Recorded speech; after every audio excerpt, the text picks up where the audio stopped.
এই ভিডিওটা আপনাকে একটু হলেও ভাবতে বাধ্য করবে যে একটা মানুষের সাথে এমন ঘটনাও ঘটতে পারে। ইন্দোনেশিয়ায় অজগর সাপের পেটের ভিতর থেকে এক নারীর মরদেহ উদ্ধার করা হয়েছে। দক্ষিণ সুলাওয়েসি প্রদেশের সিতেবাগ গ্রামে ঘটেছে এমন মর্মান্তিক ঘটনা। এই মর্মান্তিক ঘটনা ইন্দোনেশিয়াতে এই প্রথমবার নয়, এর আগেও এরকম ঘটনা ঘটেছে। সিরিয়াতি নামের 36 বছর বয়সী ওই নারী মঙ্গলবার সকালে অসুস্থ সন্তানের জন্য ওষুধ কিনতে বের হন, কিন্তু তিনি ফিরে না আসায় আত্মীয় স্বজনরা খোঁজাখুঁজি শুরু করেন। সিরিয়াতির স্বামী আদিন শাহ বাড়ি থেকে 500 মিটার দূরে তার জুতা এবং প্যান্ট পরে থাকতে দেখেন। এর কিছুক্ষণ পর তিনি একটি বড় অজগরকে দেখেন, যা রাস্তা থেকে 10 মিটার দূরে অবস্থান করছিল। ওই সময় সাপটি জীবিত ছিল। এরপর সিরিয়াতির স্বামী দেখতে পায় সাপটির পেট অনেক বড়।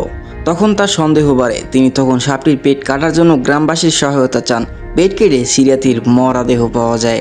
বুঝতে পারছেন একটা মানুষের কতটা কষ্টদায়ক মৃত্যু হয়েছে। মানুষকে সাপে এমন আস্ত গিলে খাওয়ার ঘটনা খুবই বিরল, কিন্তু গত কয়েক বছরে বেশ কয়েকজন মানুষকে সাপ এভাবে হত্যা করেছে। গত মাসে এই প্রদেশেরই আরেকটি বিভাগে সাপের পেটের ভিতর থেকে নারীর মরদেহ পাওয়া গিয়েছিল। গত বছর প্রদেশটির একটি গ্রামের বাসিন্দারা 26 ফুট লম্বা অজগর সাপকে পিটিয়ে মারেন। ভাগ্য ভালো এই ঘটনাটি বাংলাদেশে ঘটেনি, নয়তো অজগর সাপকেও মারার জন্য 50,000 টাকা পর্যন্ত পুরস্কার ঘোষণা করা হতো। আপনি ভাবতে পারছেন একটা সাপ কতটা দানবীয় আকৃতির হলে একটা মানুষকে গিলে খেতে পারে। ইন্দোনেশিয়ায় এই ঘটনাটির পর গ্রামবাসীরা খুবই আতঙ্কে বসবাস করে। প্রকৃতির বিচিত্র বিস্ময় বিশ্বের গুরুত্বপূর্ণ স্থান, ঐতিহাসিক স্থাপনা বা ইতিহাস এবং সাম্প্রতিক উল্লেখযোগ্য ঘটনাবলী সহ যে কোনো কিছু তথ্য পেতে ওয়ার্ল্ড এক্সপ্লেইন ফ্যাক্টের সাথেই থাকুন।